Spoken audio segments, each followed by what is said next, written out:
This is Monica Perez here today with a guest who, in my circles, needs no introduction. But I want this to be memorialized as the definitive narrative of this event. So I'm going to tell you all about this guest so that you know he knows what's up. So please welcome San Francisco Bay Area architect Richard Gage, AIA member of the American Institute of Architects and founder and former CEO of Architects and Engineers for 9/11 Truth.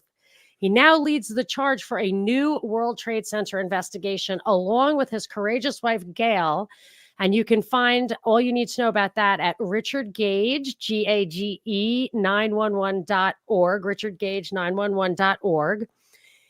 Mr. Gage became interested in researching the destruction of the World Trade Center high-rise after hearing the startling conclusions of a reluctant 9/11 researcher, David Ray Griffin, on the radio in 2006, which launched his own unyielding quest for the truth about 9/11.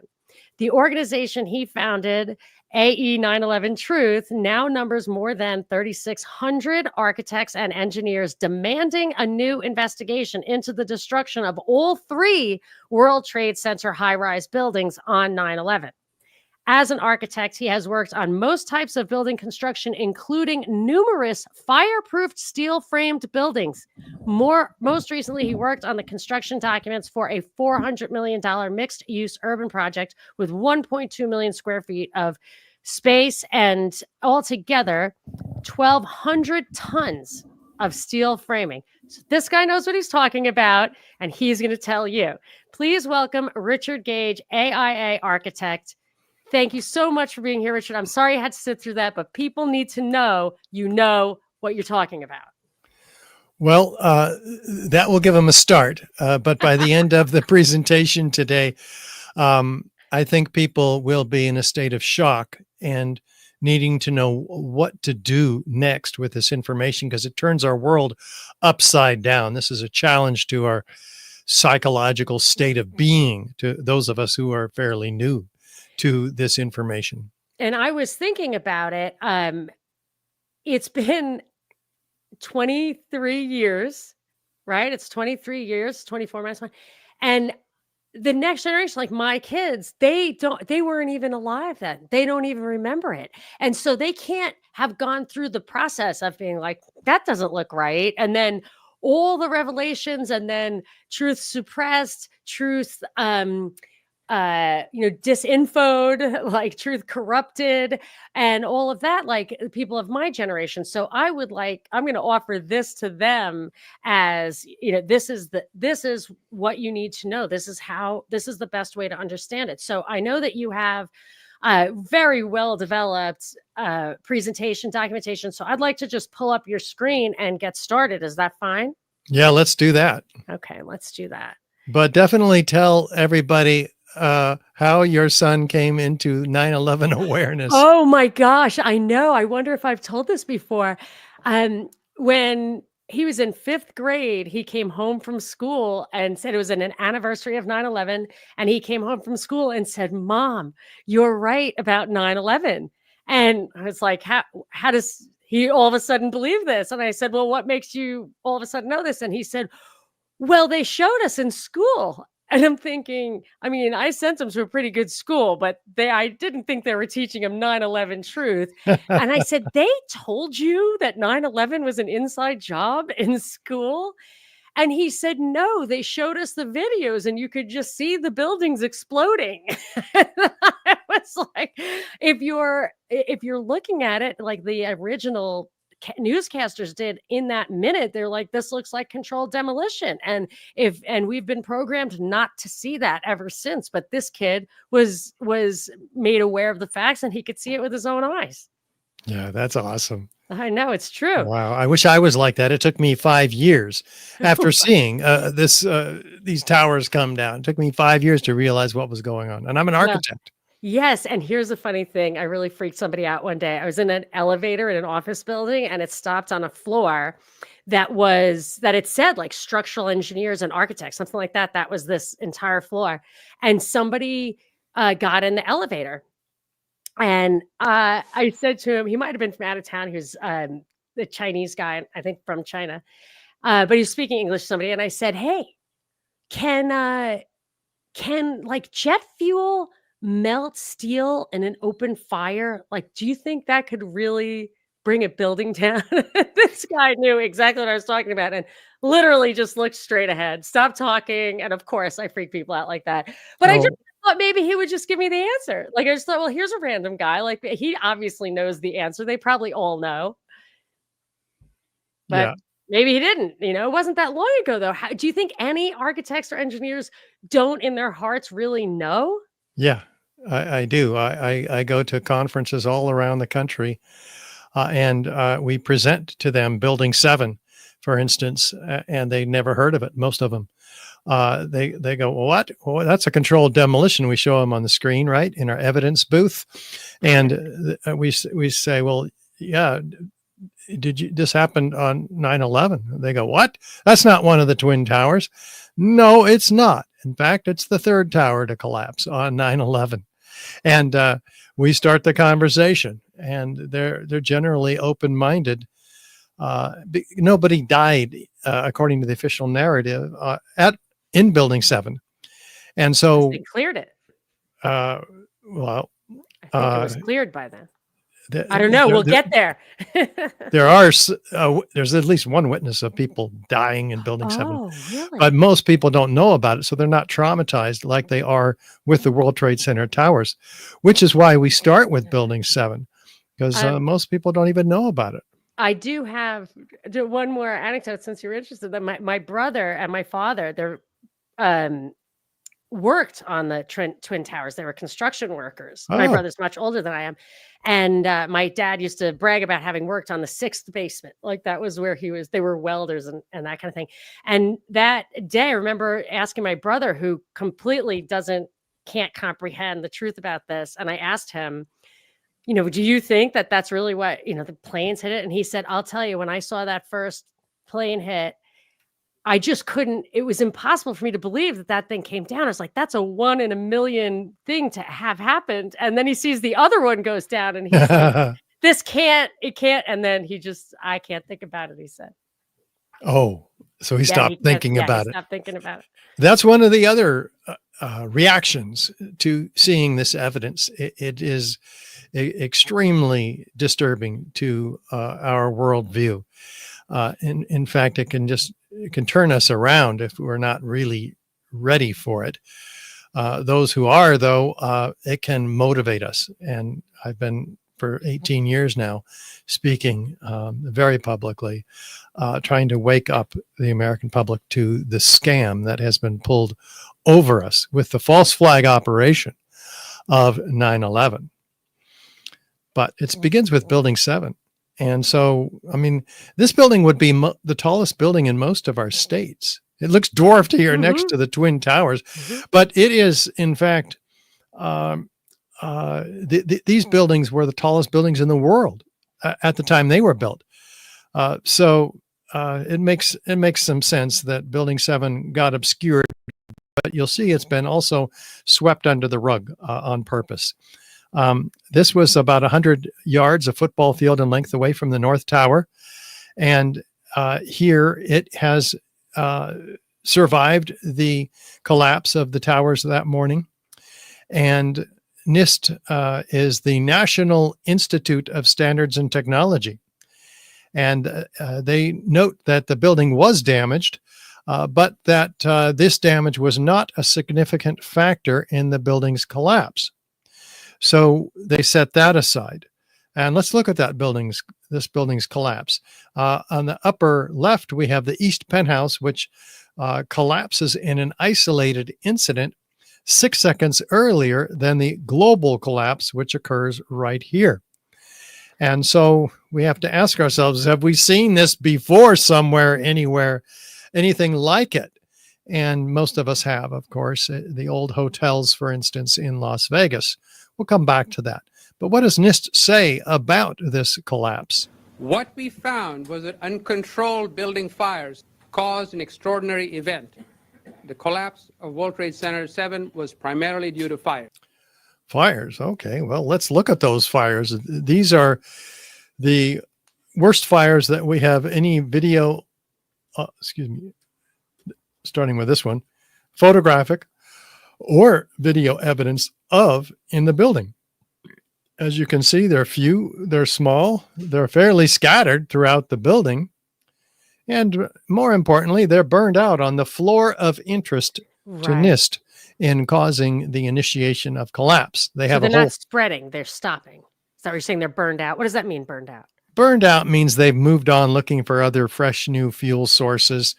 This area on the 12th floor is where column 79 is, right here. And column 79 is the column that they say collapsed. It happens to be underneath the penthouse that went down first. So it's a very convenient theory that they have figured out. But in order for their theory to work, this fire has to be burning around that column at the time of the collapse, which was about 5:20 in the afternoon.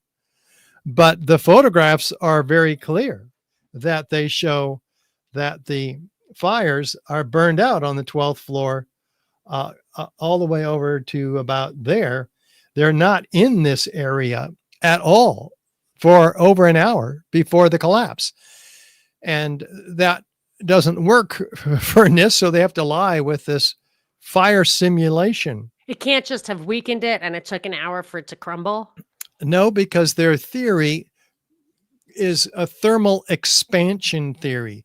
Beams expanded and pushed a girder off of its seat on that column 79 and caused a progressive collapse. So it requires beams under extreme heat, more heat than they ever saw, as we'll get to.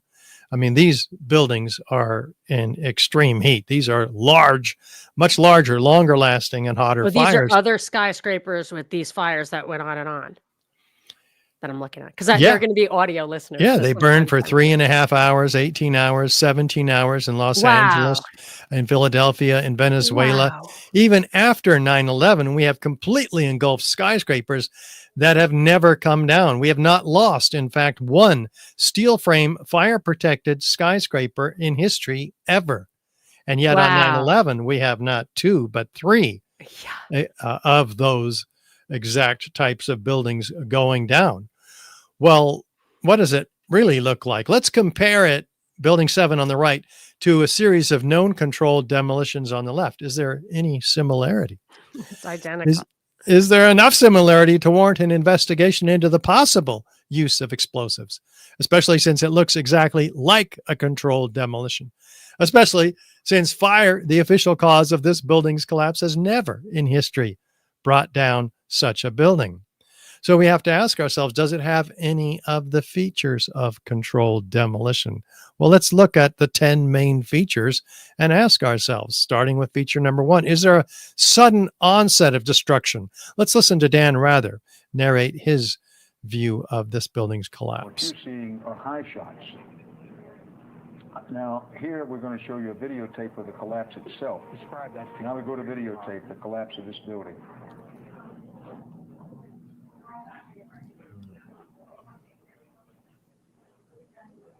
It's amazing. Amazing, incredible, pick your word.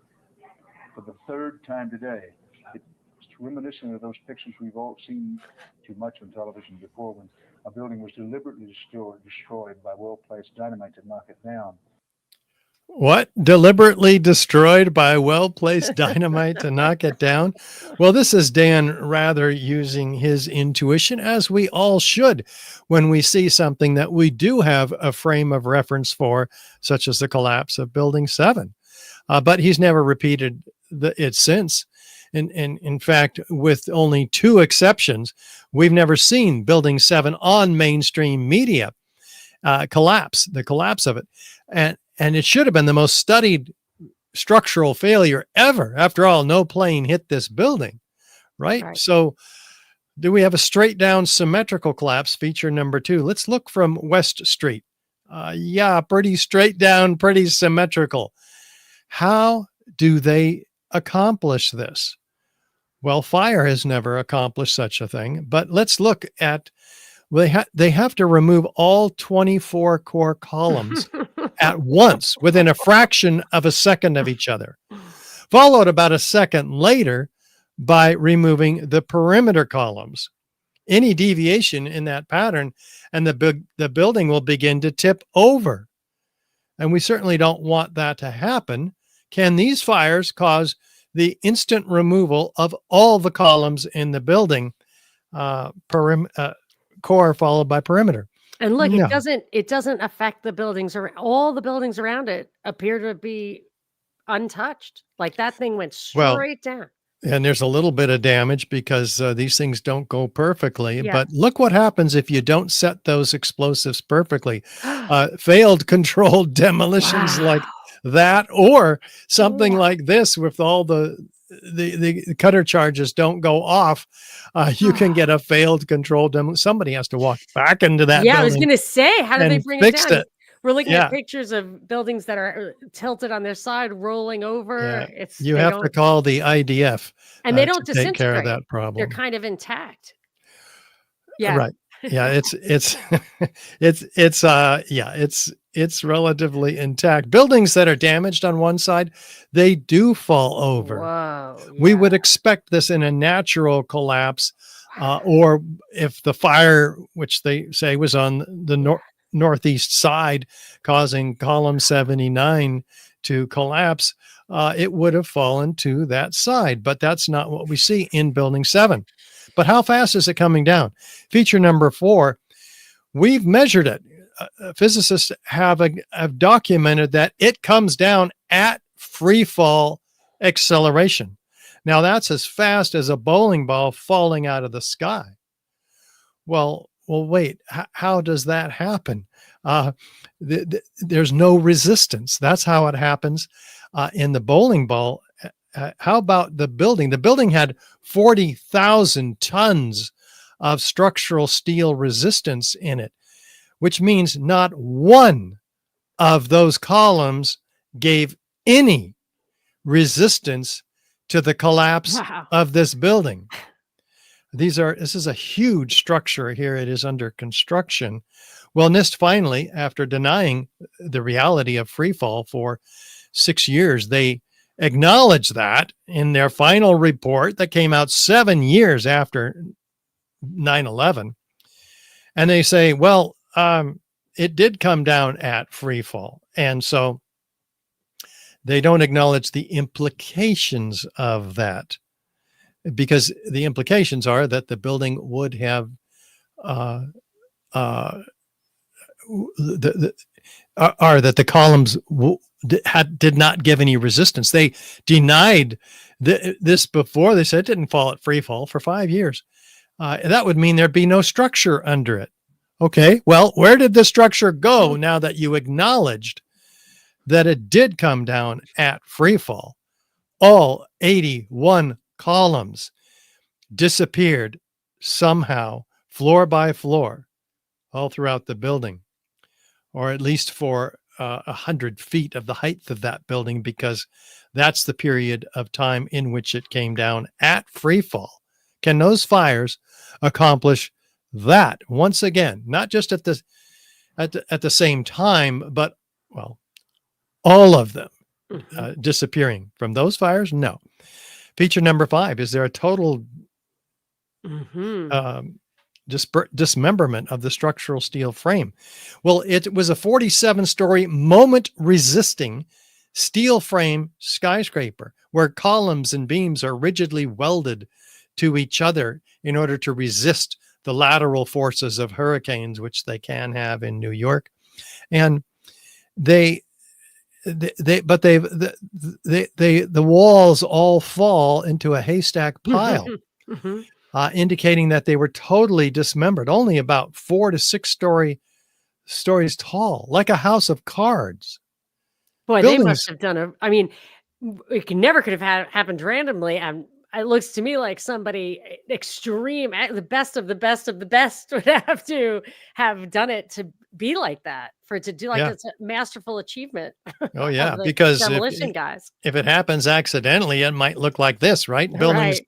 in this Oh case, my gosh. earthquakes are damaged and they fall Oh, over yeah. to Yeah. the path of least resistance. Right. The columns and beams are not severed one from another.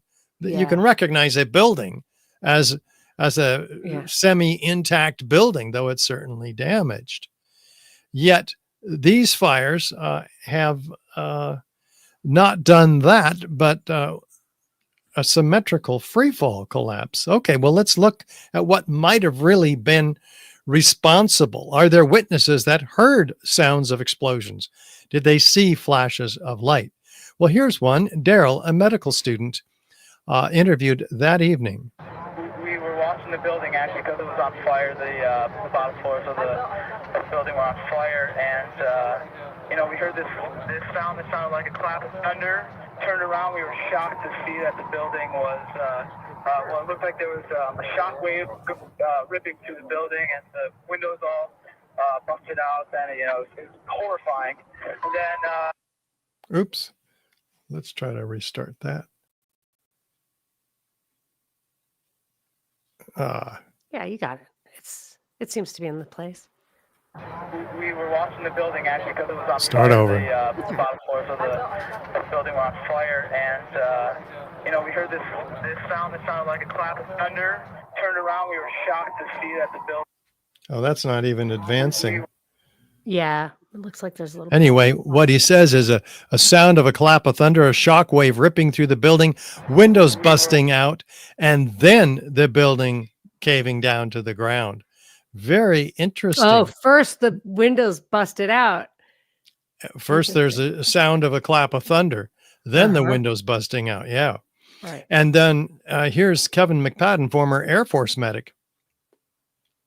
Explosions. Hey, Like, boom. that really messed up my videos. I got to fix this somehow. Okay. Yeah. Take your time. I'm gonna start that, and I'm going to restart the slideshow from here and see if that. There we go. You heard explosions. Like, boom. It's like a distinct sound. It's not like when in compression, like boom, boom, boom, boom, boom, like floors that were dropping and collapsing. This was boom, and like you felt a rumble in the ground, like almost like you wanted to grab onto something. That, to me, I knew that was an explosion. There was no doubt in my mind. And this gentleman, what did he see? I was standing like 2 blocks away, and all of a sudden I just seen a big flash, and then I seen the building coming down, and I just seen people just running everywhere, chaotic like. A big flash. Well, that's interesting. How about Captain Richard Patterson of the New York Fire Department? 1-7 let go as well, and was a series of concussive explosions. And first responder Patrick Dillon. I remember feeling that, like it was like freight trains underneath the earth, shaking the earth, even shaking me. That's when we all saw Building 7 crumple in the middle, like way up at the top. It buckled, and then dropped. And Richard Rotans, the emergency management deputy director. Then he had to go into that building to assess it.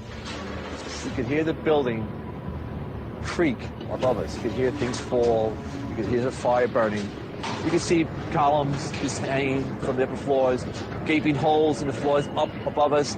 There was an elevator car that was blown out of its shaft, and it was down the hall. Wait a minute. An elevator car that was blown out of its shaft down the hall. Now, this is interesting because the elevators are in the center of the building. The damage was limited to the exterior of the building from those beams that flew out of the North Tower. So we are obviously having explosions inside the building even before the towers came down. And before the towers came down, actually, this gentleman, we don't exactly know when, if this was before or after. Either way, even if it was after, is what I'm trying to point out, is that the elevators would be unaffected by the damage hitting this building. He's saying there's gaping floors and holes in the floors up above him and columns dangling down due to this explosion, which is heard by Barry Jennings and Michael Hess in their attempt, which is definitely before the tower came down.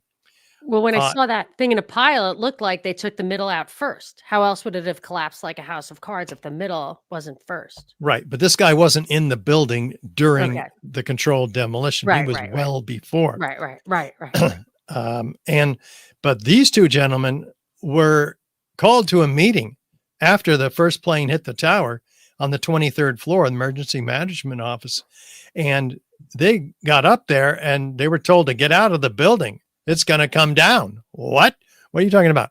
Well, they didn't realize the building had been evacuated already. They were alone in the building. And they started their descent through the building to get out of there before the towers came down. And let's listen to their experience. When we got to the 8th floor, I started walking to one side of the building. That side of the building was gone. The first explosion I heard when I was on the stairwell landing, when we made it down to the 6th floor. Then we made it back to the 8th floor. I heard some more explosions. Also the sound? Like a boom. Like an explosion. More than one? Yes. We started walking down the stairs. We made it to the 8th floor.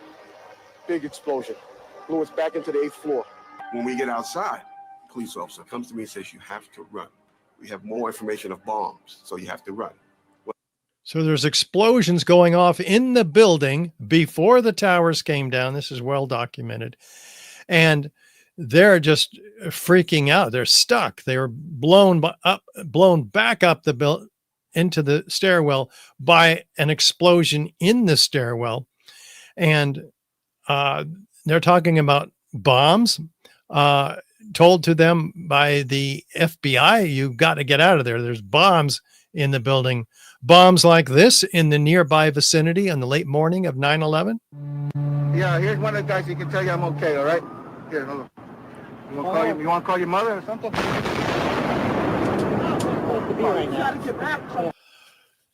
Well, not one of these witnesses of explosions, including that video, are any part of any of the NIST reports or the FEMA report. The explosions have been sequestered away.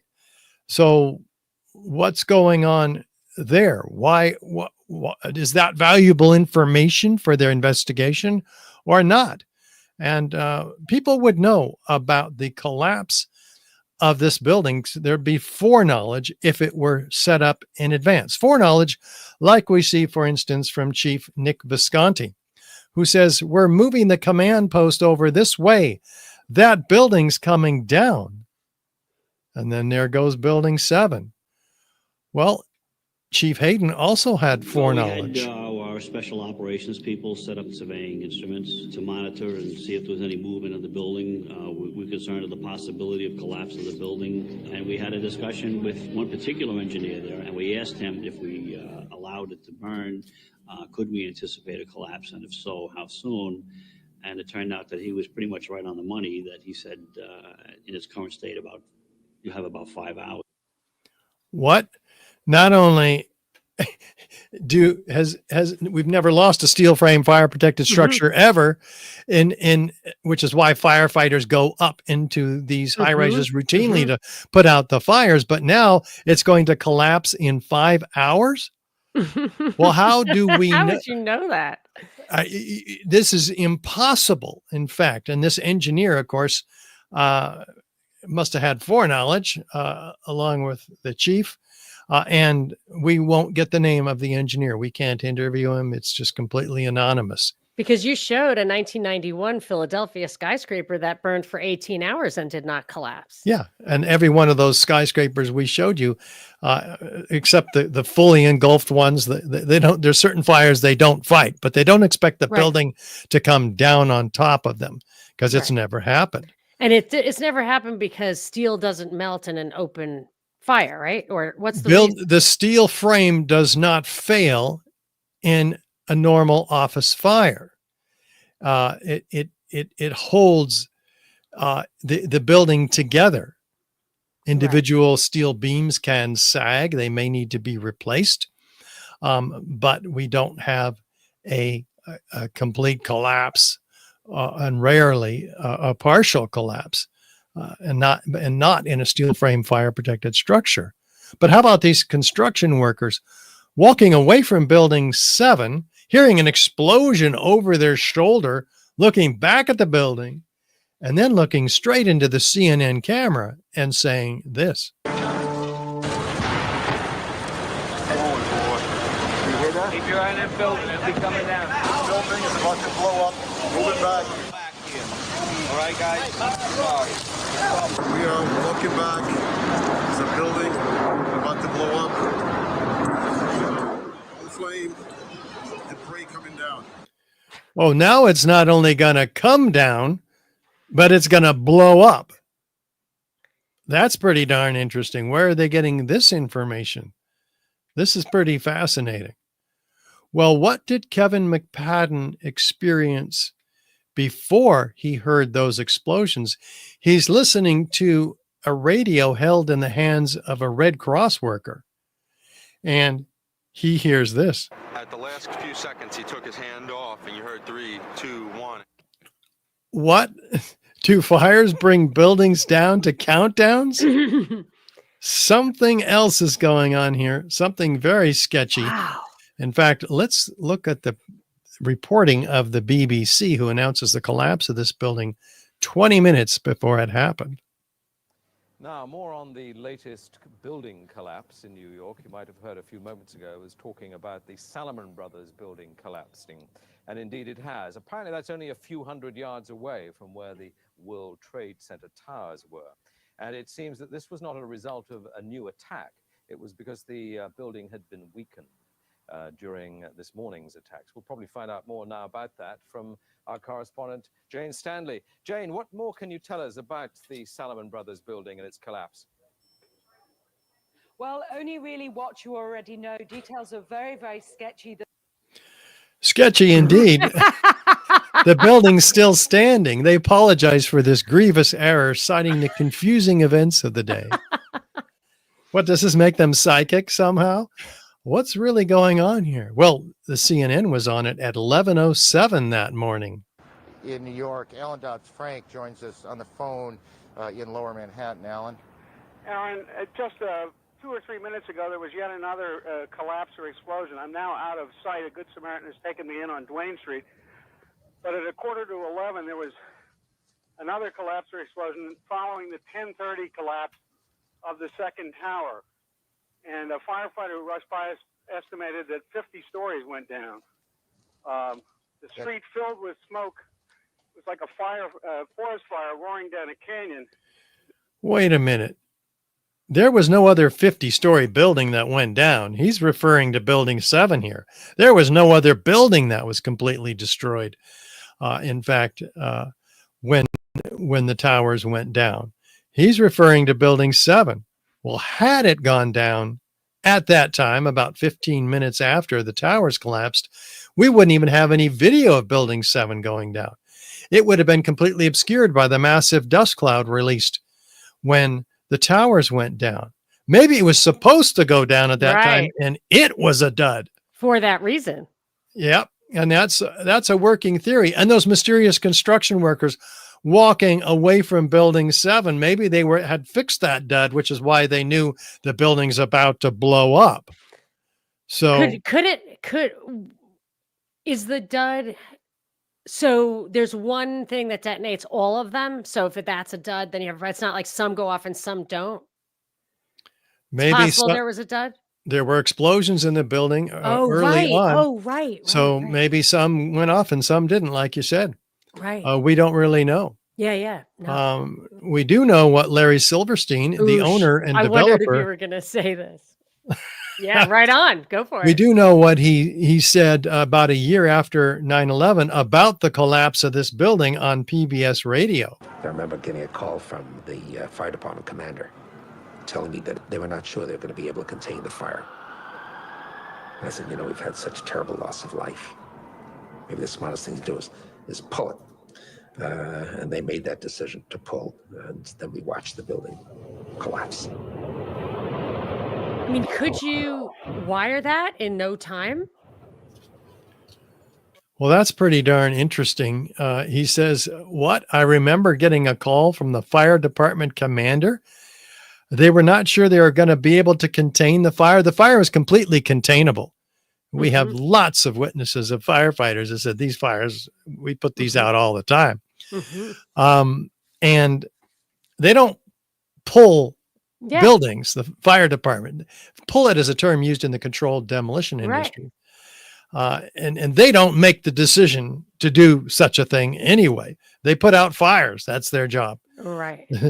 So, and there was no fire. They weren't in the building, because he says, oh, I meant pull the firefighters out of the building later when it asked about this. The firefighters were not in the building. They did not attempt to fight the fighters. They were ordered away from the building. And as you'll see, kept away. So what were you saying, Donna? I mean, Monica? not Donna, Monica. Yeah, Monica. Just that, did they, could you, if he said, let's pull the building and he meant like controlled demolition, would you be able to run in there and wire it in no time at all? Like, no way. No, especially when it's burning, right? Yes. Who's going to do that? And another thing that I remember in my naivete 20 something years ago, but I heard somebody repeat it later, but it's preposterous to me now that, oh, well, buildings are already have all that stuff in there. Buildings are, you don't know it, but they're like full of freaking dynamite. And I've designed probably 100 buildings, and I have never heard in my career of such a thing. No insurer would insure buildings. Right. With It seemed explosives in insane, them. but I've no heard, occupant would continue to occupy buildings knowing there were explosives in there. yeah, because the excuses are running out. So they just start making stuff up. Oh yeah, this is a common myth. I haven't heard this from official sources. No. It's just a myth out there among the unwary public. Yes. Well, so let's look at the experts. We have a number of them. Here is the one that is the expert in Europe on controlled demolition. Danny Jowenko is the expert on this in Europe. What did he say? Dit is controlled demolition. Zeker weten. Zeker weten. Er is nagesprongen. Dit is in opdracht gebeurd. Het heeft een team gedaan van experts. Hired by a hired job done by a team of experts. Yeah. He's very clear. I mean, that's all it can be. In fact, we don't need to be in high school yet to figure this out. And yet we do have experts like structural engineers, at least a couple, 3 dozen of them signed on to the petition demanding a new investigation. Like Kamal Obaid from the San Francisco Bay Area, who says a localized failure in a steel frame building like World Trade Center 7 cannot cause a catastrophic collapse like a house of cards without a simultaneous and patterned loss of several of its key columns at key locations within the building. Does that sound like something the fires can do? No. That is unequivocal. Yeah. And it caught the attention of the University of Alaska, one of the top forensic structural engineers in the country, Professor Leroy Hulsey, who says we've got similar buildings, like 100 of them at least, which are prone to free fall collapse also if fires are in them. So let's take a close look at this. He spent 4 years studying this, and he used 2 independently competing software programs which corroborated each other and in finite element analysis, and determined that he couldn't get the building to fall the way NIST did. In fact, the only way he got it to fall was to remove all the columns in the building. On the left is his model. In the middle is the video. On the right is the NIST model. And they couldn't even get it to look like, except for the collapse of the East Penthouse, look anything like the The actual event. the collapse there. And so he's got 400 structural steel connections failing every second in the building in order to try to get it to fall at free fall. And they couldn't even do that. In 8 years, it took them to create Really? this model in an attempt to prove their theory, which it just completely disproves because it begins to tip over. They were trying to support the official narrative. They are the official narrative, in this case, NIST. Yeah. And that's what they were trying to do. And as you can see, if there were such a massive failure under the East Penthouse like this, all the granite panels in the windows would be failing virtually at once. And then it begins to tip over. So they stop it after just 2 seconds into the global collapse. So they completely failed. It is. What are their findings? That's even funnier. Fire did not cause the collapse of the building. The temperature was not high enough to cause the weakening of the steel framing. Thermal expansion did not result in a loss of support for the beams and girders. And the collapse of the building was a global failure involving the near simultaneous failure of all columns in the building, not a progressive collapse as claimed by NIST. So they've completely pulled the rug out from underneath NIST. So we have to ask ourselves, what could have really happened here? Do we have evidence of extreme heat that could lead to the conclusion of incendiaries? Well, that's actually provided to us by FEMA early on in the May 2002 Building Performance Assessment Team report, which they put in Appendix C of that report, a metallurgical examination of the steel from Building 7 and the Twin Towers. This evidence will apply to the Twin Towers as well from here forward. Never before observed in eutectic reactions, in building fires. Eutectic reactions causing intergranular melting of the steel, causing a solid steel girder to turn into Swiss cheese. Wow, like that's true. That's in this piece. What? Yeah, What's that's true? this is can you go back a slide or can you not do that? Yeah. So did that really happen? Yeah, that's real pictures you confirm, or that's made up? This is Appendix C in the FEMA report that came out in 2002. It's real. Got it. They identified what can only be the destruction of the steel by incendiaries. This is their photo out of their manual. Rapid oxidation and sulfidation are confirmed. Fires can't do that. Normal office fires. Liquid iron, that's molten iron. That's 3,000 degrees Fahrenheit. That's about 4 to 6 times hotter than normal office fires ever get to be. Sulfur formed during this hot corrosion attack on the steel. They have no explanation for the source of the sulfur, but sulfur is added to thermite to become thermate. It's much more effective at cutting through steel. There's no other explanation for the source of the sulfur. The New York Times says perhaps the deepest mystery uncovered in the investigation, yet it's completely ignored by NIST and omitted. This entire Appendix C metallurgical report omitted from their report, not even mentioned. No explanation for the sulfur, except NIST once said, well, the sulfur could come from gypsum board. Well, wait a minute. Gypsum board has been used for 100 years to protect steel from fire. It's never turned around and attacked the steel that is designed to protect. The author of this report, in fact, said steel members in the debris pile appear to have been partly evaporated in extraordinarily high temperatures. This fire protection engineer, Jonathan Barnett, said that. But wait a minute. Evaporating steel, that takes 4,000 degrees. And yet, here is the evaporated steel documented by Abolhaz and Astani Azal, a structural engineer given a National Science Foundation grant to study this steel. So he doesn't know how all this melting happened. Well, we can even see the liquid molten iron and or steel pouring out of the material held in the hands, the claws of this excavator. We can tell by the color, in fact, of molten iron or steel what its temperature is. We're exceeding 2,500 degrees here.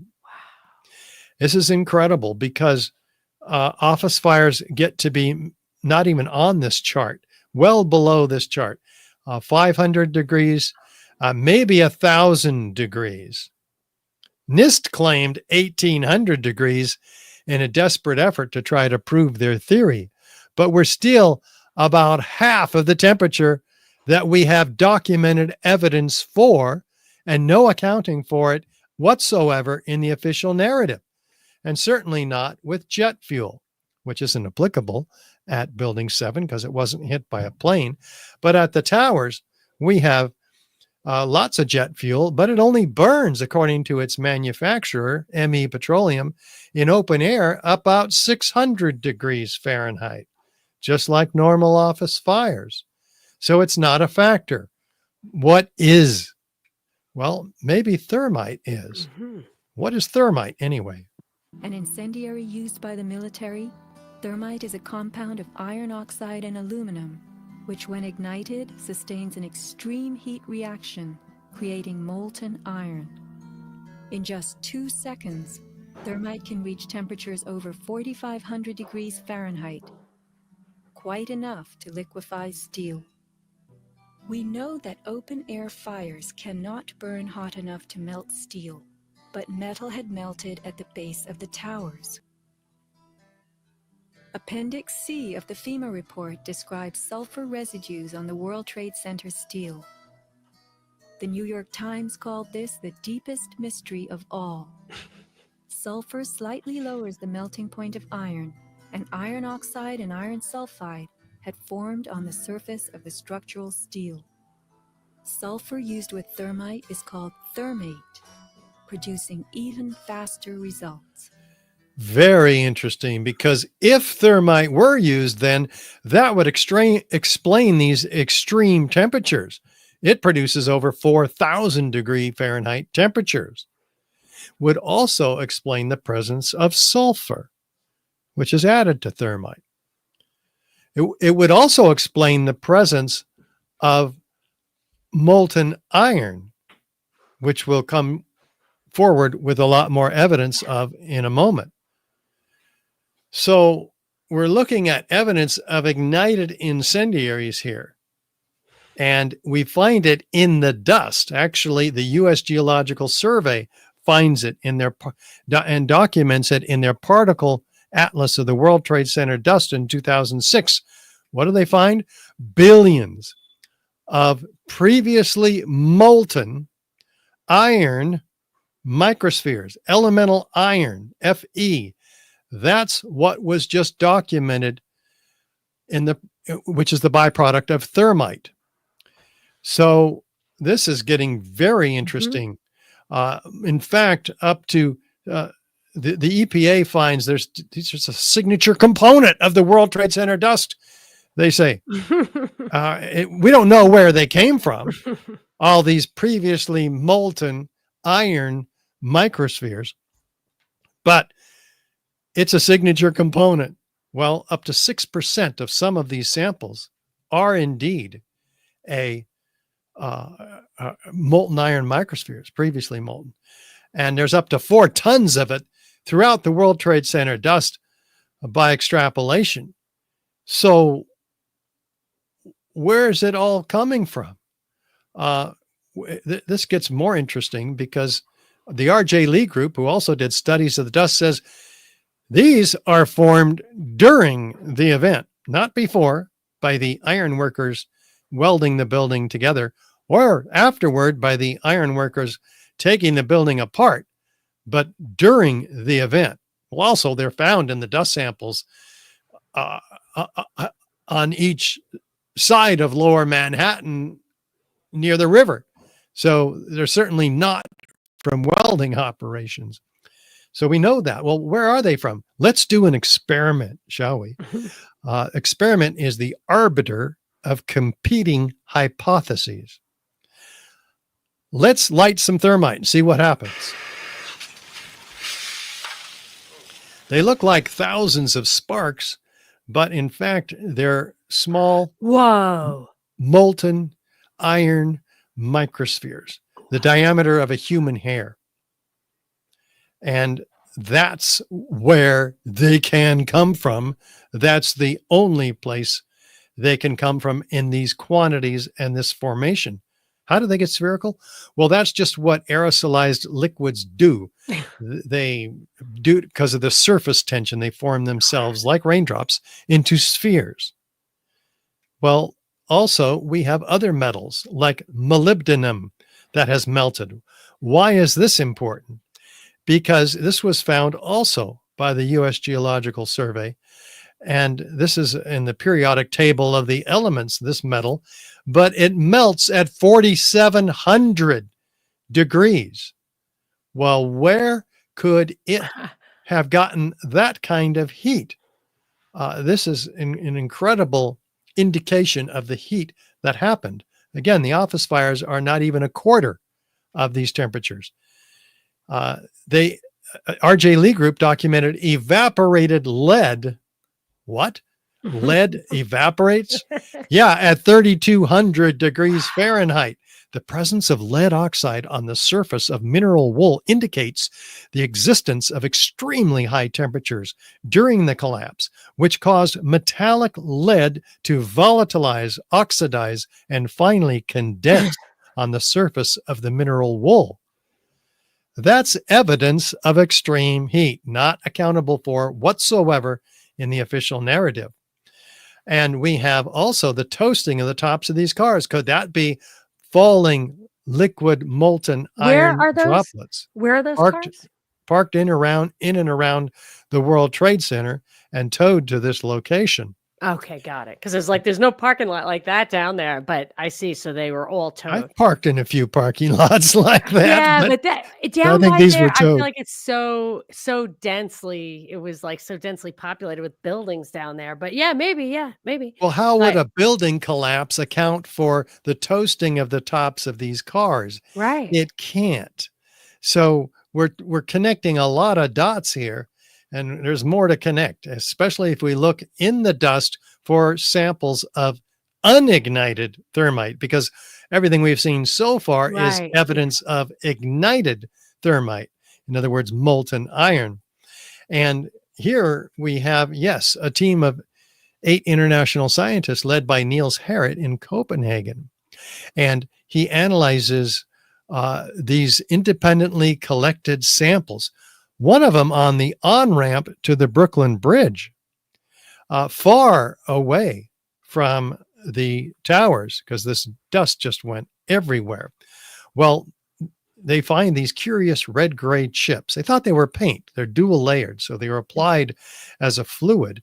But they noticed that these chips, probably about 1/16 of an inch long, the largest of them, are attracted by a magnet. So they get real curious then, and they do some studies on this red layer, and they find through X-ray energy dispersive spectroscopy that it has a high aluminum content and it has iron, the 2 ingredients of thermite, aluminum and iron oxide. This iron oxide is essentially rust, and aluminum. These particles can be combined. This is the ingredients of thermite. They're finding thermite in the paint chips. Why is thermite doing, what is it doing in all of these paint chips? They get real curious, of course. Zoom in 50,000 times with an electron microscope, and they find particle sizes of the iron oxide crystals and the aluminum platelets that are 1,000 times smaller than the diameter of a human hair. This is highly engineered material. It's in a matrix of organic material, oxygen, silica, and carbon. And that's organic materials, what's added to high energy explosives like C4 and RDX that cause it to expand rapidly and knock things over. And that's how explosives work versus incendiaries, which work by means of massive heat, 4,000 and 5,000 degree temperatures. Well, they go, gosh, was this developed before? Yeah, 2001, Lawrence Livermore Lab documents preparation of explosive composites and pyrotechnic based on thermite reactions, whose constituents are intimately mixed on the nanometer size scale. So this has been developed already. You see, when you get these particles so small at the nanoscale, their surface volume increases exponentially. You've turned an incendiary, which works by means of heat, to become more explosive. It's been engineered that way. And when they set it off in Lawrence Livermore Laboratory, they have documented in 2001 that at about 850 degrees in a heater, a differential scanning calorimeter, it ignites and produces an exothermic reaction. Well, that's exactly what the samples did from Professor Harriot's team. They all ignite at the same temperature, indicating an exothermic reaction, indicating thermite, thermitic chemical reaction. Well, what do you imagine that they produce when they ignite? Molten iron microspheres with the same chemical signature as the molten iron microspheres found and documented by the U.S. Geological Survey. So we know exactly where those molten iron microspheres came from. The EPA didn't know. The USGS didn't guess. RJ Lee didn't tell us. But we know because they're found also attached to partially ignited red-gray chips, as we see here and here. So this is not made in a cave in Afghanistan. This is extremely sophisticated stuff, right? This made only in the most advanced defense contracting laboratories. So a real criminal investigator or journalist worth their salt could get to the heart of this matter because we've produced it. We, meaning this team of 8 international scientists, for us in 2009 in the Bentham Open Chemical Physics Journal in a 25-page peer-reviewed paper. What do they conclude?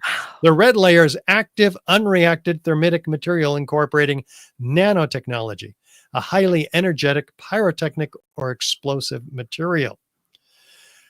So you see, we know how the towers were brought down. There is no question here. We have not only the key characteristic features of controlled demolition and some very uncharacteristic features with these incendiaries. This is direct evidence of destruction in the case of Building 7 with incendiaries. Not one of these, let alone all 10 of them, can be accounted for by the official narrative of office fires. With additional circumstantial evidence, corroborative testimony, we've found that this is proof of controlled demolition. There is no mistake. And it's convinced 3,600 architects and engineers to sign on to the petition demanding a new investigation. Wow.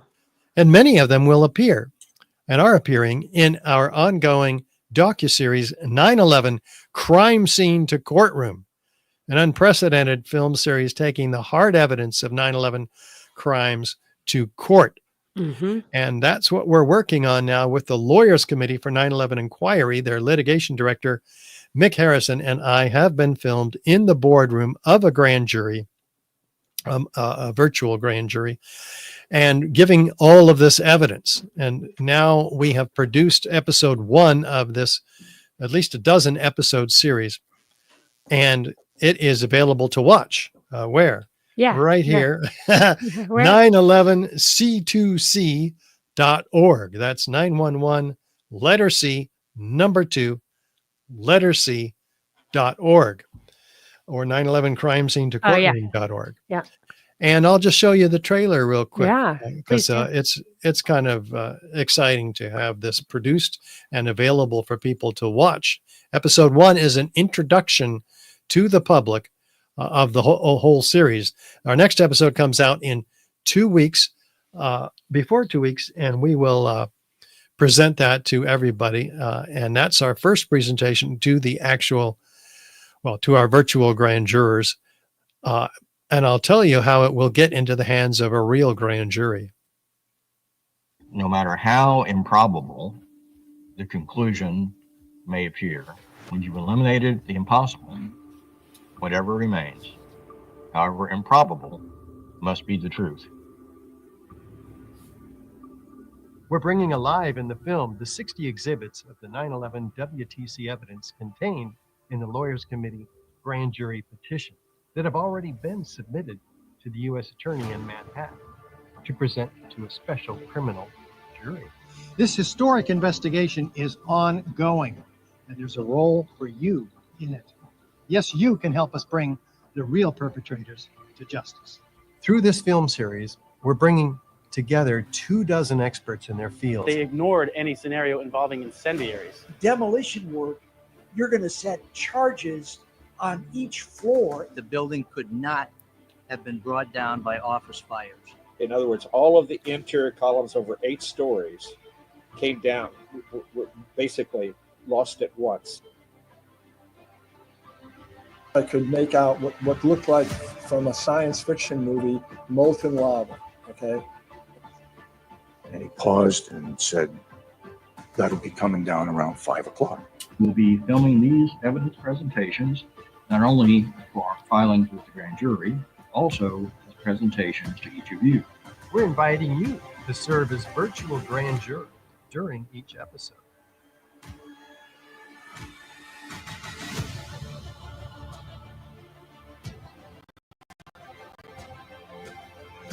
And that premiere went very well. We will package this series when it's completed and provide it to the grand jury via the Southern District of Manhattan, where we have already submitted a petition for a special grand jury investigation to the U.S. Attorney there. And it will accompany the 60 exhibits that we have already submitted to through that process. And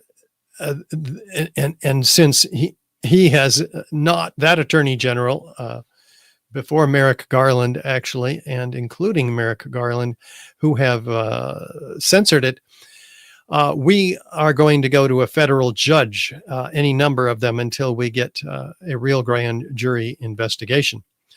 So that's our goal with this series, and in addition to waking up the public. And so we've got to get a real investigation, not only of Building 7, but of the Twin Towers as well, because if Building 7 was obviously a controlled demolition, then and it's part of the conspiracy of 9/11, then we have to ask ourselves solidly, look ourselves in the mirror and say, is there any possibility that the World Trade Center towers were also controlled demolitions? And just by looking at them simultaneously, though we have very different column damage patterns in each, very different fire damage patterns in each, we have identical destruction in each, with upward, outward, arching streamers, a geometry of fireworks, freely flying structural steel sections weighing 4 and 8 tons, laterally ejected out of the building at 80 miles an hour, landing 600 feet in every direction. This is not a collapse. You can see it right before your eyes, and I missed it for the first 5 years until somebody, David Ray Griffin, took me and made me look at it, and many others, of course. So we're going to just get into it now. Why are they trailing these 4 and 8 ton structural steel sections? Thick white smoke clouds. Steel is not flammable in office fire conditions. What are these thick white smoke clouds? Well, thermite has another byproduct. It's called aluminum oxide ash. You can see it just coming thickly out of these, out of this ignited thermite. And so let's just ask ourselves again, do the Twin Towers have any of the features of controlled demolition? Well, we've already looked at the evidence of extreme heat. Let's proceed and start at the beginning with a sudden onset. Is there one? Yeah, the building is standing still, and all of a sudden it's in uniform downward motion. And there's no jolt, no hesitation, no impact upon the meeting the cold, hard, intact steel below. So why isn't it slowing down? Same with the South Tower. It's at rest, and all of a sudden it's in uniform, sudden downward motion. Okay, so we're going to dive deeper into this and discover the mystery. NIST tells us that the upper part drove the rest of the building down to the ground because it was so heavy, and then destroyed itself.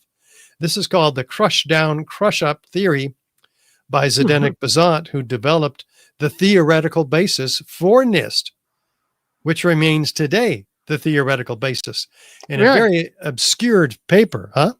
That is today what they're going with, is that? Yeah. And it was created and submitted just 2 days after 9/11. Whoa. The rest of us are in shock, right? When's the next plane coming? Who did this to us?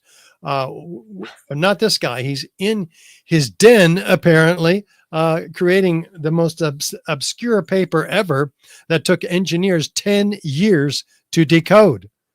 And I'll tell you what they found when they did. But it suffers initially from Newton's third law of motion, for one. There's an equal and opposite destructive force when two bodies collide. Take a Mack truck, run it into a Volkswagen. Who wins? The Mack truck, right? Does it matter if we drop the Volkswagen onto the Mack truck? No. Not at all. The lightest part of a structure cannot possibly destroy the cold, hard, heavier, intact steel below as if it weren't even there. In fact, let's look at the sections of these columns, which as we go down the building get heavier and heavier and bigger until midway they're 52 inches by 22 inches. And then they fill in with almost solid steel at that size all the way down to the ground. It's a virtual pyramid. Well, okay, let's look at the Volkswagen. Is it crushing the building below? Well, let's look a little easier here. Watch the red line at the bottom. It's not moving down. In fact, the building is destroying itself. It's telescoping in on itself in the first 2-3 seconds. After that, we'll talk about it. But none of the photos and none of the videos even show, after 2 or 3 seconds, a top part driving the rest of the building down. If it were there, it would have crushed these few remaining core columns standing 1,000 feet in the air, which eventually suffer, in all likelihood, an explosion at the bottom, and then they descend frame by frame through the concrete powder that's been shaken off of it. Which one is World Trade Center North Tower? Which one is the volcano? It's hard to tell, huh? It's very similar. A geometry of fireworks freely flying, molten objects trailing thick white smoke clouds. In the case of the towers, aluminum oxide ash. Wow. And yes, the volcanic eruptions on the right. Yeah. So this theory is completely wrong. It's not crushing the building below and then crushing itself. It's more like this theory, where the building is blowing up out and away from the core columns, which half of them remain, or half the height of the building remains of these few core columns. And then they are destroyed subsequently. So the NIST report completely ignores this. They were tasked by Congress to explain how and why all three towers collapsed. They had $20 million. They produced 10,000 pages, but they completely ignore all the evidence of explosions in Building 7 and the Twin Towers, which we have to look at now, as there were interviews of hundreds of witnesses from which are called the oral histories from the fire department. And these were recorded within a month. So these are very fresh accounts, producing 12,000 pages of testimony read by Professor Graham McQueen, who's now come up with 186 accounts of explosions. Let's look at them. We felt the ground shake. You could see the tower sway. And then it just came down. Again and again, you're going to hear this specific order of events. The first responders are seeing something, or they're hearing something, or they're feeling something.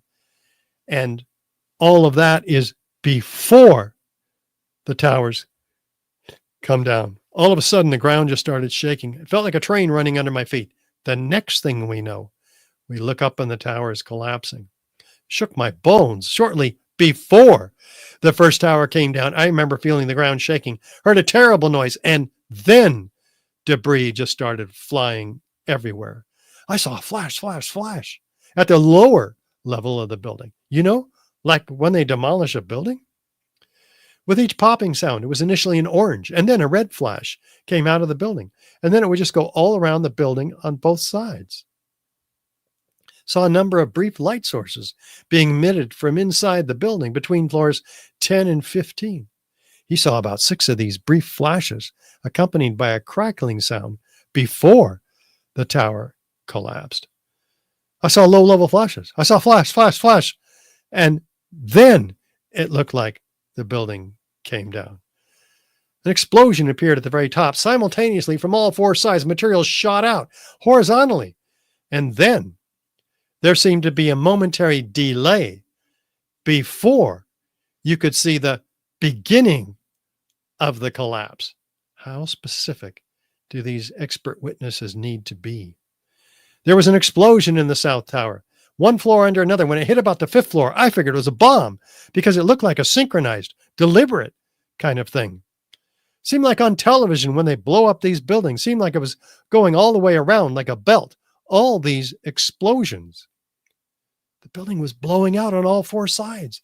We actually heard the pops, you know? You heard the pops of the building. I thought the terrorists planted explosives somewhere in the building. That's how loud it was, a crackling explosive.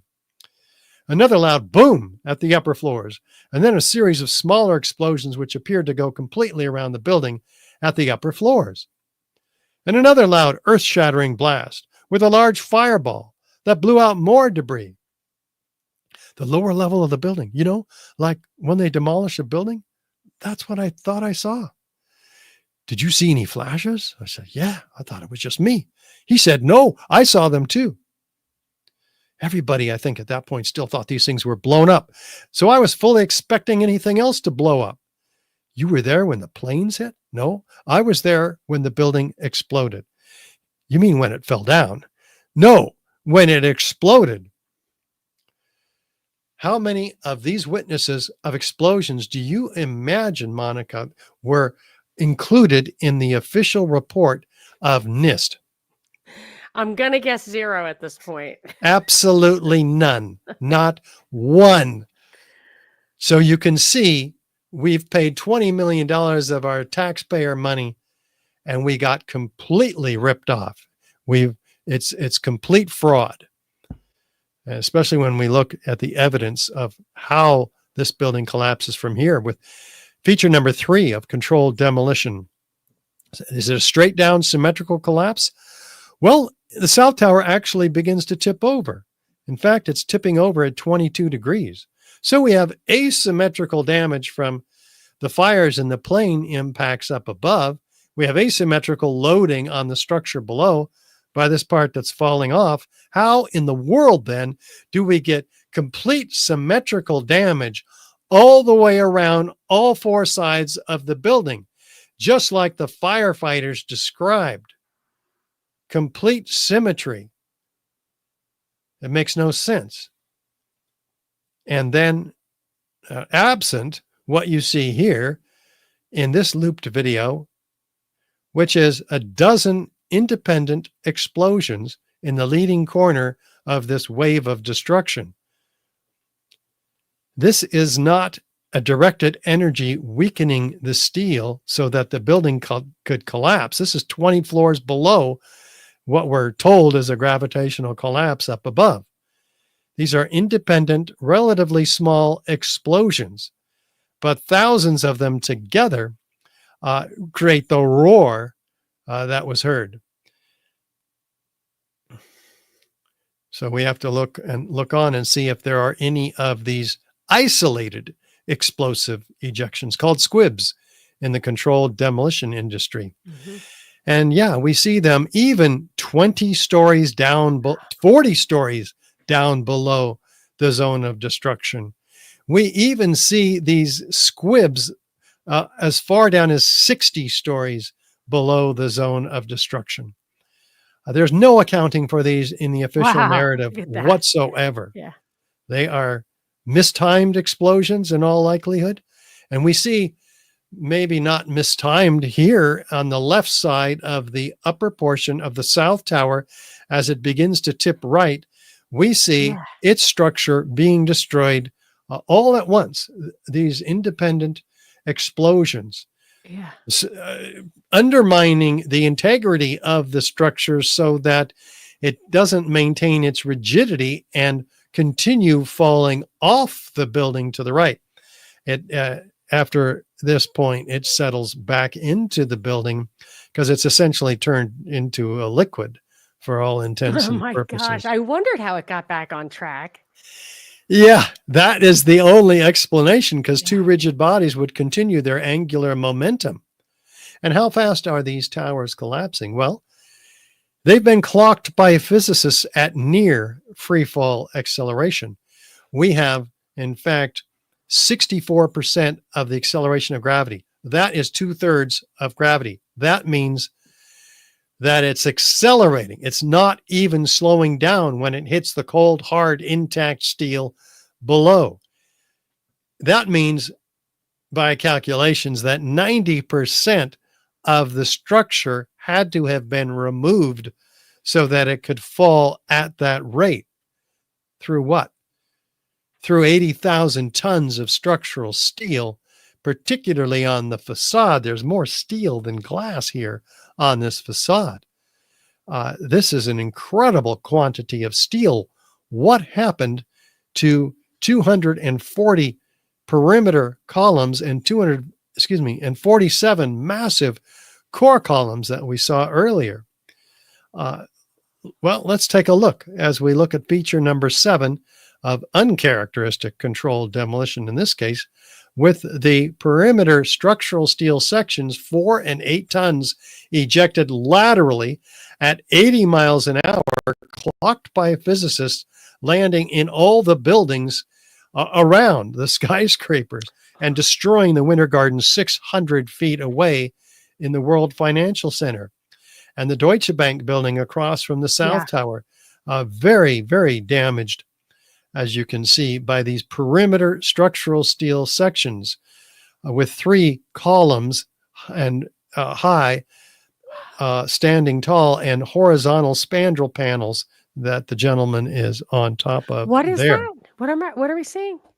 This is one of the thousands of sections that go to make up the Twin Towers on the perimeter structure. You see the vertical bars up above the gentleman? Well, those are composed of these individual sections, 3 columns tall, actually stacked 3 floors high, welded to these horizontal spandrel panels. And it looks like, so I'm looking at like 3 rusty squares on the edges of these things. Did they snap, as the official story, they just like snapped off where they were welded, or is that what we're seeing? They were individual and they. In all likelihood, that's what they would say, yes. Right. Okay. Yes. What we don't see, which is very interesting, is bolts that are pulled out of Right. these bolt holes. Yeah, because they're liquid. Well, they may have been compromised by thermite inside this box steel column. We don't know. It's kind of a mystery that we've been looking into for years without results. But it looks like we can speculate all we want. Yeah. You don't want. I'm sure What we have or you- evidence for yeah. is explosive ejection, and that they're freely flying through the air. It's not like a banana peeling off the side of the towers like some have hypothesized, especially this one, forward to, back to, forward to. It's about to hit building 7 there. Back to. This is laterally ejected. Clearly, what's the force that can eject a lateral 4-ton object that far, and trailing again thick white smoke clouds, which can only be aluminum oxide ash? There's enough energy hurling this piece to hurl a 200-pound cannonball 3 miles. Wow. It's not insignificant, and it's completely unaccounted for in the official narrative. We have a 1,200-foot diameter of debris, 1,400 foot altogether, and well outside the perimeter of the World Trade Center, destroying the World Financial Center on the left, and landing in all of these skyscrapers. By the way, if 100,000 tons of steel framing is distributed outside the footprint of these towers, what's crushing the building? It can't do both. It can't be 600 feet outside the footprint of the building and crush the building, can it? It's not available. This is a third of the weight of the building, at least. Maybe it's the concrete that was crushing the building. Let's look. Oh, interesting. Yeah. I never thought of that before. Like that Me either. pancake theory. No, I mean, took me seriously, years. like, yeah, like that.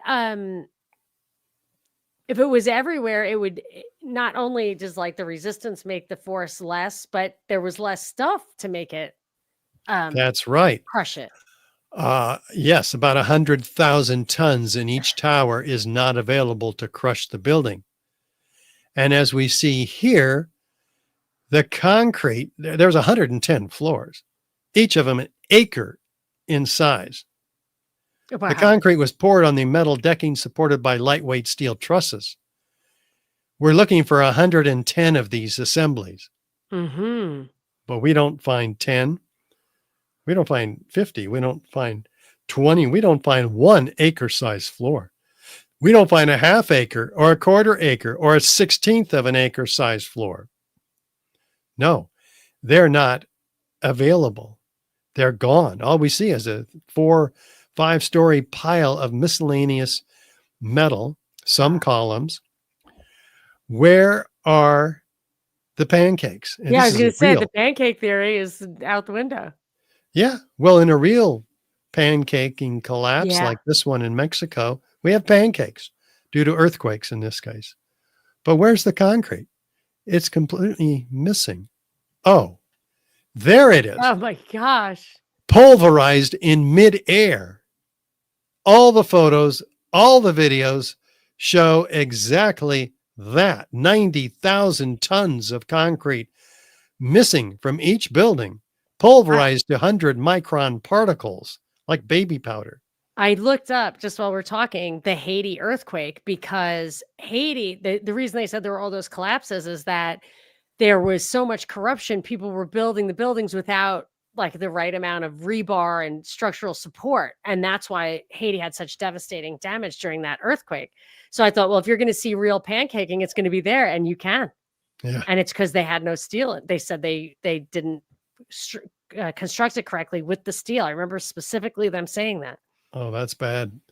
Yeah, we have much better codes in this country. I think they had the codes. I think they had the codes. I think it was the enforcement They that didn't use was it. lacking. Yeah, I think the bribing was a Well, problem for the codes. look at what's happening to this concrete.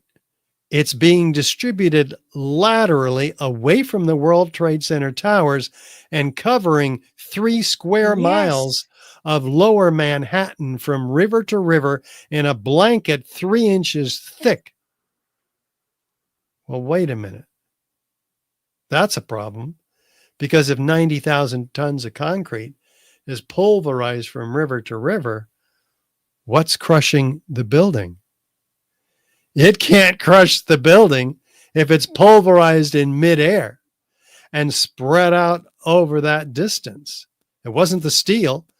There's 100,000 tons in each building. It's not the concrete. Here's 90,000 tons, about a third of the weight of the building in steel and another third in the weight of concrete. That's 2/3 of the weight of the building that's not available to do any crushing, as theorized and calculated by Zdeněk Bazant in his obscure paper, which took engineers 10 years to decode. Well, what did they find when they decoded it? That not only had he used all that weight, but he doubled it up above the point of plane impacts. And he decreased the column absorbing capacity more than 3 times below the point of plane impacts, completely rigged in favor of a collapse, which was finally decoded and by Tony Zambodi, Richard Johns, Gregory Zudolinski. And they submitted their paper challenging the results of Zdeněk Bazant in the Journal of Engineering and Mechanics, but they were refused. Why? They said it's out of scope. Wait a minute. How can it be out of scope to publish a challenge to a previously published paper in that journal? That's what we do in peer-reviewed science. Right, right. It's really quite a problem. There's an ethics violation going on and a lawsuit about that still today. But how would they have had access to plant explosives or incendiaries in the World Trade Center towers? Well, they might have done it during the fireproofing upgrades that happened before 9/11. In fact, those fireproofing upgrades occur at the point of plane impacts for both buildings, coincidentally. Very interesting, where the planes guided to those floors where the fireproofing upgrades were. So were they applying nanothermite, which is a liquid applied formulation? Well, they make fireproofing that is liquid. It's called intumescent paint. Could that have been sprayed on the underside of the slabs, responsible for ultimately the pulverization of the concrete? Could it have been applied to the columns to remove them so the building could fall at 90% of free fall? Well, if you had access to the elevator shafts, you'd have access to the core of the building where the columns and beams are, the key ones, the core. Well, it would be helpful if you had an elevator modernization going on the 9 months prior to 9/11, which they did. And in fact, Ace Elevator had this contract, and it started in March of 2001. Why would the Port Authority have given the largest, most sophisticated elevator modernization programs in the industry's history to a small maintenance contractor, Ace Elevator, with basically only one customer? It makes no sense. Otis Elevator had installed these elevators and had been maintaining them up to the time of this new contract. And so, how did Ace Elevator get this contract? And why weren't they on the job that day. Turns out there was a labor dispute on 9/11. And the members of that company, about 50 of them, were pulled out to a union meeting to discuss some business. So they were spared the I'd like to investigate that. death sentence that 3,000 others suffered. Yeah, me too. As well as the disposition of 180,000 tons of steel, easily the largest and most perplexing structural failures in history. And yet 400 truckloads a day were lined up the day after 9/11 to begin to take this material away. This is forensic evidence. It was shipped to China for recycling before investigators could get their hands on it and do a proper forensic investigation. This is obviously the illegal destruction of evidence in a crime scene, prompting Bill Manning, editor-in-chief of Fire Engineering magazine, to cry out, "Crucial evidence that could answer many questions is on the slow boat to China, showing an astounding ignorance of government officials to the value of a thorough scientific investigation." And Giuliani was mayor. I think he had to authorize that, and he was a top cop. He was a law enforcement guy before he was mayor. I didn't know that. Before he was Yeah. a lawyer, he was a cop? No, he was a DA. Like, he put DA. Gotti in jail, so he was totally aware of evidence. Gotcha. That kind of a thing. Okay. Well, he says the destruction and removal of evidence must stop immediately, but it didn't. And this is among the evidence that we've seen today that has convinced, with direct evidence of destruction with explosives and incendiaries, 3,600 architects and engineers to sign on to the petition demanding a new investigation, because not one of these features can be accounted for by fire, let alone all 10 of them.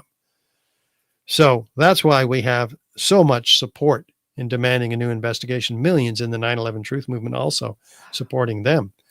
And many of these experts will appear and are appearing in our episodes of 9/11 Crime Scene to Courtroom, which we encourage our viewers today to support by co-producing the film. Right on. Yes, you guys can co-produce 9/11 Crime Scene to Courtroom right here at 911c2c.org. And we encourage you to do just that.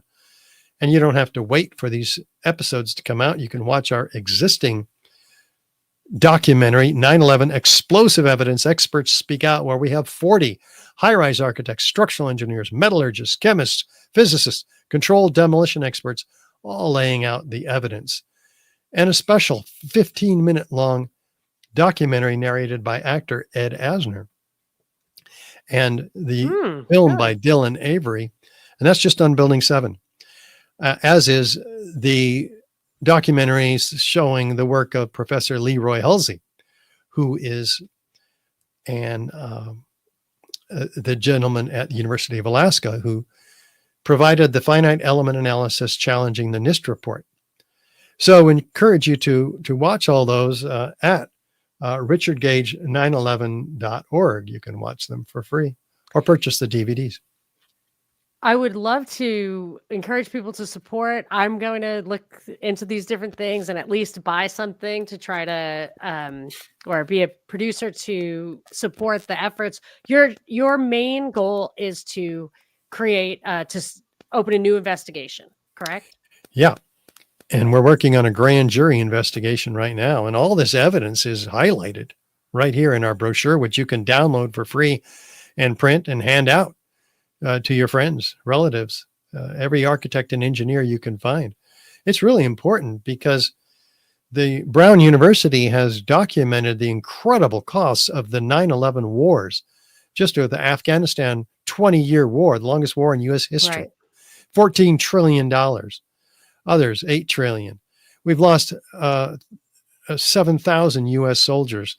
30,000 have taken their life since coming back from Iraq and Afghanistan. We killed 1 million people over there. We've displaced 38 million. So when is it going to end? The consequences of 9/11 are extraordinary.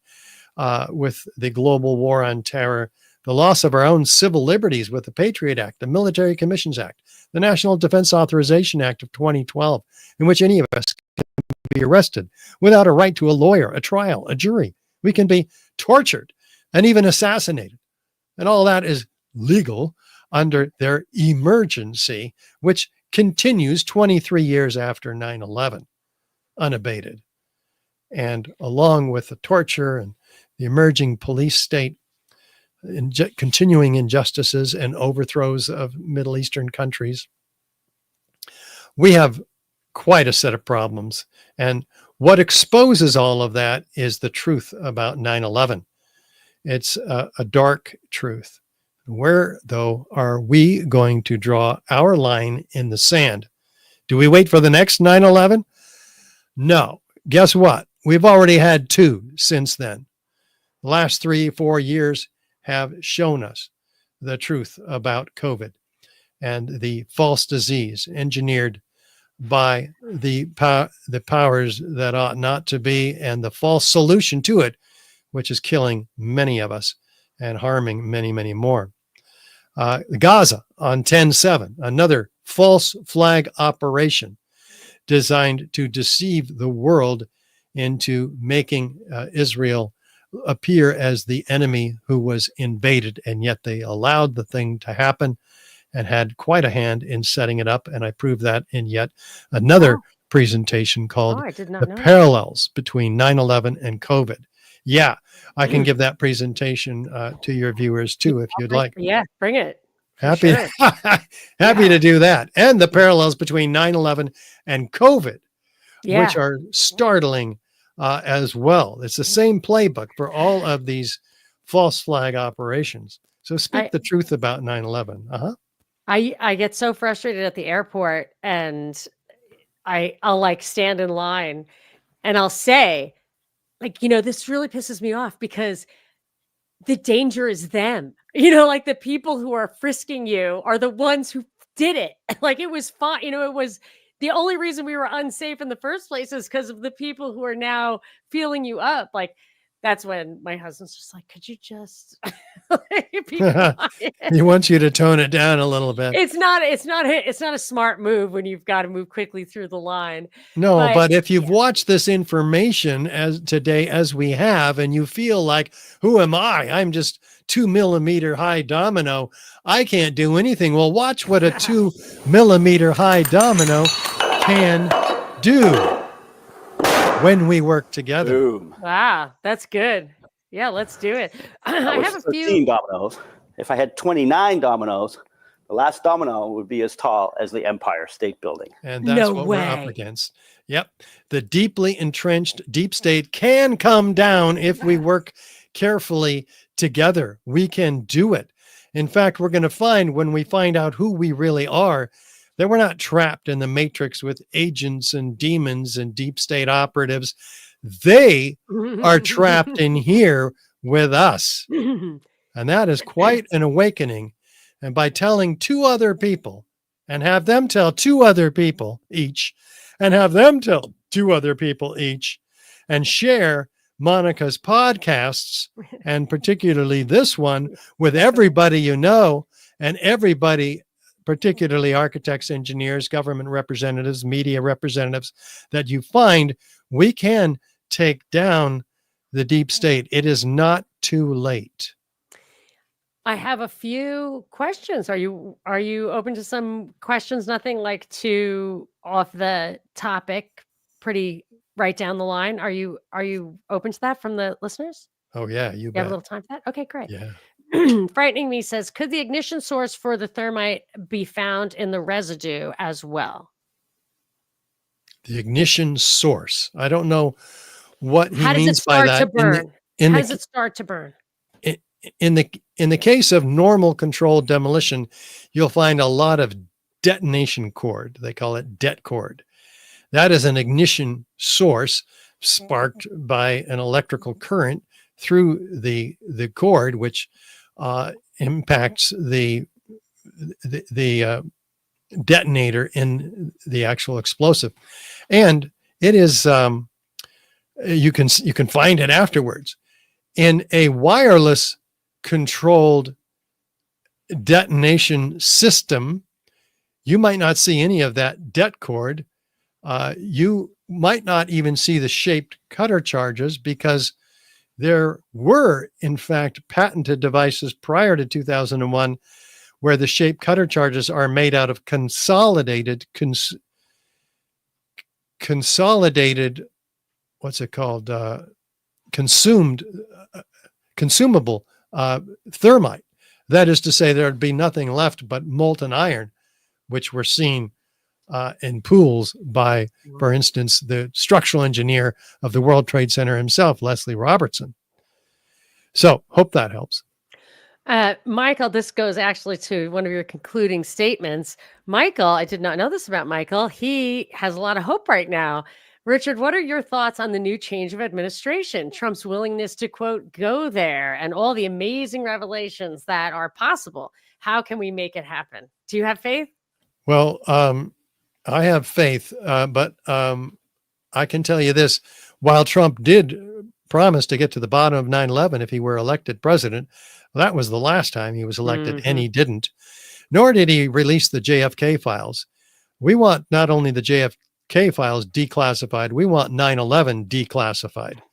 And there's a t-shirt and a hat that you can get at our store at richardgage911.org in order to get to the bottom of this. I'll make that bigger. I'm putting it up. I'm putting it up for you. Yeah, I can also. richardgage911.org. Richard, G-A-G-E 911.org. Yeah, there you go. Look at that. You're so good. I'm getting there. Yeah, you got some practice. There's actually comments about that too, about how much how many times you must do this. Once a day or so. We're getting out there, but we need to go even farther. So we want to ask you, Monica, personally, and your viewers, what podcasters do you know that you can send this information to this presentation and recommend those other viewers need to see this info too. If you're willing to keep doing it, I can definitely set you up with a lot of people who would. I'll write that on my That's my list. purpose in life. Man, Monica. well, that's what Michael wants to know. He's like, since this is about the 1,000th time you've had to present this overview, God bless you. Please tell newbies, young people, why it still matters, why this matters so much today. Yes, that's why I showed you the chart of the consequences of 9/11. Because again, any of us can be arrested without a right to a lawyer, a trial, a jury. We can be tortured. We can be assassinated. Your great-grandchildren will be paying for the 9/11 wars. Okay. If you want to rectify that situation, we will expose the perpetrators and have them face accountability. That would be great. And that's the thing. People like you're un-American. You don't want to punish terrorists. I'm like, I want to punish the real terrorists. Like, that's what I always say about these false flags. People get mad at you because they want, Boston Strong or whatever. I'm like, I want the real culprits. Well, yes. And the real culprits are probably not Muslims. I mean, let's face it. Muslims didn't have access to four of the most highly defended buildings in the world. Right. Right. Pentagon, the Twin Towers, Building 7 had the IRS, the CIA, the Department of Defense, the Securities and Exchange Commission, and the FBI. All of them were in there, along with at the time, among the largest financial institutions in the world, Solomon Smith Barney. Yeah, I'm very unsophisticated. But what about these other theories, more esoteric theories, Michael says, like no plane or space beams and stuff like that? Like, is that just more of the psyop, the cognitive infiltration? It's certainly misplaced, probably good intentions, but it's not going to be helpful to show evidence, to show the theories for which there is no evidence, directed energy weapons being one, nuclear weapons being the other, and no credible evidence, such as we've been showing here today. Right. Yeah. Look at any of those proponents of those theories, and you won't find credible evidence. You'll just find a lot of mysterious phenomena. Yeah. And the other one you mentioned, planes. We do have evidence that there were planes that hit the buildings. In fact, I have interviewed many people who were picking up plane parts, including Captain Richard Patterson of the FDNY, who, after they had moved from their rescue operation to recovery, they were under the direction of the FBI picking up plane parts and putting them in a very specific set of trash containers for that purpose. Wow. So it's not a mystery. The question is, what planes did they use? Yes, Most in the that's 9/11 a question. Yeah. Yeah, most in the 9/11 Truth Movement believed that these were not the original planes that took off. Right. They were military outfitted planes, and there's evidence for that. That that could fly 550 miles an hour at close to sea level and hit a target only 200 feet wide. That's impossible for a civilian. What about the Pentagon? What Do you know about it? You cover that at all? Could a plane get down like that? I've heard that that's one thing that. Well, would be not very a civilian aircraft. Got That it. maneuver, Okay. that maneuver was more associated with that of a fighter jet, where Got it's turning a 270-degree corkscrew, dropping 3,000 Mhm. feet per minute and 8,000 feet. And where does it hit? Well, first of all, who's it flown by? Hani Hanjour, who failed Cessna flying school. They wouldn't even rent him a plane, and No yet he's chance, doing yeah. this maneuver. No chance. And where does it hit? It hits not Donald Rumsfeld. Right, They too could have fast. flown straight down into his Right. office through the vulnerable roof structure, but no, it hits the set of military accounting offices Yeah. that were looking for the $2.3 trillion that the Pentagon could not account for. That was just announced, in fact, the night before 9/11 Yeah. I by did Donald see Rumsfeld himself. interview with a woman who was in that office and her hands were burned off, and she was literally begging her family to let her kill herself. And I was Oh my like, and gosh. she just and that's what makes people angry and want wars. And I'm like, you should be angry at your bosses, who, by the way, Rumsfeld, total dereliction of duty. He's on the lawn carrying stretchers. I mean, it's nuts. I mean, he really should have been put in jail for the rest of his life just for that, which is blatant. Why wasn't Well, that and for planning the operation Yes. also, not to mention that I'm part. just saying, I have irrefutable evidence that he's admitted to that he, was I don't know if you can go to jail for that, but it's just crazy stuff. He was more interested in the photo op that you just described course, yeah, than defending the nation against the rest of this threat. Like 'Cause my father's generation would call that out in a second, because it's Yeah. whatever. So there's one last question I want to ask you that others have also raised. I seem to recall hearing the original, I don't know if he was an architect or what the title gives somebody who's like plans the original building. I believe he was the architect of the World Trade Center, the Twin Towers. And I thought I heard him saying that the reason it looked the way it looked is there was basically a steel net around it for the purpose of stopping an airplane. Well, no, it wasn't for that purpose. In fact, John Skilling, the structural engineer, says the building was designed to stay standing in spite of two 707 Boeing aircraft hitting it. And they said the problem would be that the jet fuel would dump into the building, but the building would still be there. So, the planes did hit the building. And there's lots of evidence for that in the actual close-up view of the damage created by the plane. Okay. And what I seem to be remembering was an interview long before 9/11 with Minoru Yamasaki. I believe it was the original designer. And I just think it wasn't like an answer to a question. It was just, hey, what if a plane hit it? And he's like, yeah, no problem. Well, what the plane did, it didn't cut the steel. Aluminum doesn't cut through steel Right. like that, although it's Right. going Okay. 500 plus miles an Yeah. hour. What it did is the mass of the Got it. plane pushed in the three columns that you saw welded together, those perimeter structural steel sections, Oh. and welded by and supported by the three horizontal spandrel plates. Those you saw those bolt holes. Yeah. There's only 4 bolts at that height that are holding those together. Yeah. And so all the plane had to do was punch in those individual Right. structural steel sections.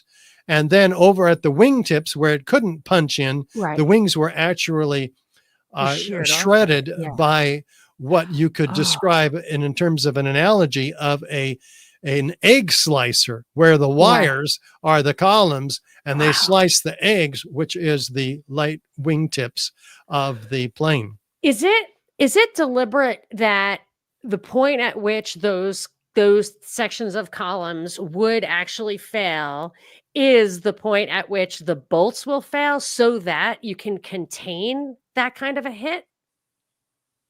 So like it looks I like don't that. Yeah. I you know don't what know I'm if they anticipated Got it. plane impacts Right, or okay. not in the Yeah, okay. actual design of the Yeah. building.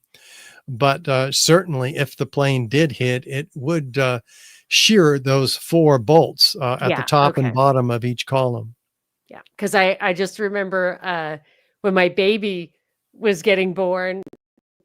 I don't think this is a great thing to do, but the doctor said, because in my family, like the kid's shoulders are too big, and this is what happened. He said, if the baby can't get out, you can break the collarbone, or the collarbone will just break. Like it's meant to not cause a catastrophic problem. You can isolate the situation, and so like the plane could pass through without having to bring have a failure way higher or way lower. But anyway, you could see after the plane hit that it didn't do that. It actually punched through. You can see it because that's before all the it burned for a while. It's very clear that it was just punched through. Yeah, and it was completely destroyed. Yeah, and that the impact isn't But the thing. there, I mean, we see the landing gear flying out the other side in the case of the South Tower. We see all kinds of evidence of planes on the ground. Again, it's just which planes. Apparently, they switched out the planes. Most in the 9/11 Truth Movement have come to the conclusion that there were not even hijackers on the planes, but that Wow. they were remotely guided Yeah. and controlled. You wouldn't trust people who failed Cessna Yeah. flying school Yeah, because no, there were definitely a not. bunch of those hijackers who didn't complete their coursework very well. No, and there was remote technology, Oh, yeah. remotely guidable planes technology at that time. Yeah, I would think so because we have drones, jillions of drones right now. Like obviously that stuff's been around. In fact, that technology was owned by Michael Chertoff. Oh my gosh, that's hysterical. Dov Zakheim at the Oh, comptroller of the Pentagon. Chertoff benefited in many other ways. He owned the body scanners that Right. The he- underwear bombers, that was an inside job. Brought Yes. us this is the stuff I say in security. You're not supposed to do that. Yeah, I wouldn't say that stuff. No, I don't say it too loud. I just grumble to my Oh. family like how mad I am because it's just, it's the opposite. Everybody's doing it for the reason that's the opposite as we have been fully captured. But well, so this has been fascinating. It's exactly what I wanted. I wanted a step-by-step, like everything, not speculation. You can leave the speculation to me in other episodes. And I would love to do the follow-up with the COVID parallels. And I think in that one, we could get into a little bit more of the, the motives, the implications, and then the political, because the COVID thing, governments around the world, people who we're actually talking about being in World War III with right now, all got into lockstep on the same nonsensical policies. So I want to get into your thoughts on some of that stuff. Well, it shows you the depth of the conspiracy It's absolutely incredible. We're talking about virtually every member of Congress, right? None of whom blew the whistle on this. Cynthia McKinney The did administration, of 9/11. Yeah. she did actually. She was the only one. Only one. And when she left, there has been nobody. And so we have the media in its entirety, feeding the lie, beating the drums of war. So 95% of the media is owned by just 5 corporations now. It's incredible. Who owns those corporations? Well, it's the same board of directors that are sitting in the arms industry, the oil industry, the banking industry, the insurance industry, all of whom profited enormously together. And that's who runs the world today. Those industries and the people who own them: BlackRock, State Street, Vanguard, Commerce Secretary the is Rothschilds. The Commerce Secretary, new Commerce Secretary, if he gets approved, is Howard Lutnick, who was the head of Cantor Fitzgerald and has since, though his brother died that day, but he and his wife didn't go to work, I think, that day. I think they both worked there. He certainly did. And he just said, he, after that, hired thousands of people and has this giant company and greatly benefited. I'm not going to say he was in on it, but he certainly dodged a bullet. Well, a number of Trump's appointees are of extreme concern, given their Zionist obsession. They're war hawks for sure. And yeah, people talk about Ukraine. I'm totally worried that they're just going to start bombing Iran. Yeah, well, they already bombed Russia, and so they're provoking yes, a lot of problems. And I'm surprised we haven't been at war with Iran already. Yes, and that is another concern. Well, we'll probably, sadly, have more meat on those bones next time we talk. So in the meanwhile, I encourage people to go to 911c2c.org, Richard Gage 911.org. Yeah. Also. And and you can find, there it is. You can support in numerous ways. I'm going to check out the t-shirt selection first and foremost. Yay. And I'm going to, another thing on my A list is going to be to connect you to other podcasters, and let's just get people to wake up to the real the seminal moment of what we're living in right now. And so let's talk about that then. Thank you so much, Richard. If you would just hang on after we end, so that I can make sure that your recording is uploaded. And and thank you all for listening. This has been fantastic. See you next time. This is Monica Perez. Bye, everybody.